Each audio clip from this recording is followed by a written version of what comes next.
everyone. Welcome to this month's Q&A. We got some great questions, all tied towards branding. So let's dig into it. First question comes to us from Melissa. I've been thinking about changing my business name to suit the new branding. How does one go about such a task without losing the following that's already been established? Great question. I am not fearful of starting over at a loss. I'm at a loss of where to begin. What is the most important piece of advice that you would give? So here's the thing, Melissa. When you change the name of your business, you create confusion in the marketplace. And it doesn't matter how big your marketplace is or where you are in the country, you're creating confusion among your clients, both existing and potentially new clients, right? So in my market, if somebody were asking, just mentioning my name, right? My name, Salvatore Sincata, everybody abuses it. Rarely can people pronounce it correctly if they've never heard of me, but they know enough about the name that I've heard of that guy, right? And so if we were to just change our name to Sunny Delight Photography, suddenly there would be no correlation between the brand I've built under Salvatore Sincata and Sunny Delight, okay? Not to be confused with Sunny D. So what I'm saying here is what you want to be able to do is create some sort of connection between the two brands. So for example, we started a company called Studio C. Studio C, a Salvatore Sincata company. And so what you want to do is bring those two together so that you continue to have that brand awareness. But more importantly, how about notifying your clients that you have changed the name of your company, okay? So what about sending out an email blast? Hey, we've changed our name, we've changed our look, check out our new website. So now you can generate buzz among your client base. And also, if you're changing the way you're shooting, your style, all of that stuff, why not run a promotion or something, 50% off new session fees, come celebrate our new brand, our new launch, maybe have a launch party, something like that, or what big companies do. And you can do something to that effect on a really small budget, but it will look and feel incredible for your clients and create that buzz, that word of mouth, all keeping everybody excited about the new brand. So hopefully that makes sense. Now, personally, I would say maybe 6 months minimum, I would be doing marketing where I've got both names in my marketing. So formerly known as, right? Think of it like, the artist formerly known as Prince, that kind of stuff. Formerly known as, right, Salvatore Sincata Photography,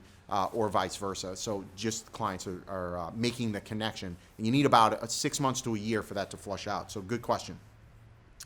Next question comes to us from Josh. How do you know if you need to rebrand? My work and preferences have changed so much and I'm not sure my brand matches my logo, website, etc. Josh, if you don't think it all matches, that's the first sign that you need to rebrand. Again, I'll tell you a quick story about myself. When we started out, my first logo, I'm almost embarrassed to show it right now, was just a mess. Why? Because I did it myself, because everybody thinks they're a graphic designer. I finally realized I needed to bring in a professional designer and logo creator who understood my business, not only where it was today, but where I want to see it go in the future. In all fairness, when I started out my company and when you're starting out, what ends up happening is you don't know what your brand is. You don't know what your vision is, and you've matured as an artist, you've matured as a photographer and business owner. So now you probably have a better sense of where you want to be. So now I would say is the time to rebrand, and that's looking at your colors, looking at your logos, looking at your language, your tagline, and your imagery. If you're still showing imagery on your website that's from 2, 3, 4 years ago, there's a good chance there's a disconnect between your brand, but more importantly, your audience and the type of audience that you're attracting. So keep that in mind. It's probably time for a rebrand here. Now, once you do that, think about companies like Coca-Cola. That brand has been the brand forever. It's one of the most recognizable brands on the planet. And so I don't tell you to rebrand lightly. You have to consider the ramifications and the long-term impact. So at this point, the Salvatore Sincata logo, there's probably very little chance that it will change anytime soon. There might be enhancements to the logo. Maybe we would change color. Maybe we would change the font a little bit. But that brand is a recognizable brand in my marketplace, and I would never change that. Next question comes to us from Addie.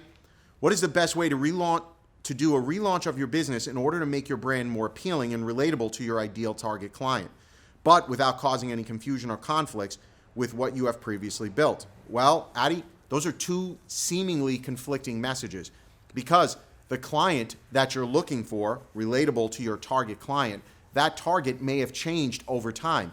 And so what you've previously built may no longer be relevant to your new target client. Now, if those two things are still in sync and in alignment, you're going to be fine.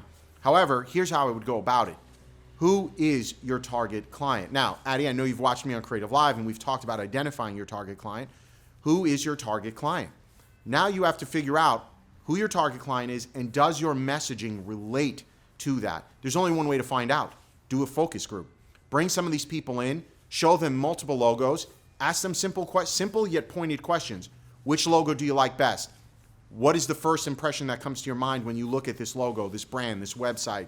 A number of years ago, I sat down potential clients, friends, family, one at a time. I didn't do a group kind of mentality thing here. I didn't want all that feedback. I wanted each individual person to sit down. So I had a pizza party at my house. I brought one person at a time into a separate room, my office at the time, showed them my website, showed them my logo, and asked for feedback. And then depending on what they said, I would ask different questions. That got me to the point I am today. And so this little exercise for, buy some pizza and beer for your friends, that little exercise is going to yield tremendous results to answer that question, and you'll have all the answers you need, my man.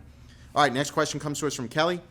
I have my name for my new second brand registered with the state and all ready to go. I'm needing to build a website, not sure what to do next.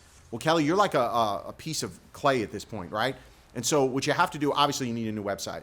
So the question becomes, do you do a custom website? Do you do a canned website? I'd be looking to companies like PhotoBiz. I'd be looking to companies like Squarespace, things that are quick, fast, easy to get up. Search engine optimization, that's going to be key as well. So you want to make sure you're investing time in that.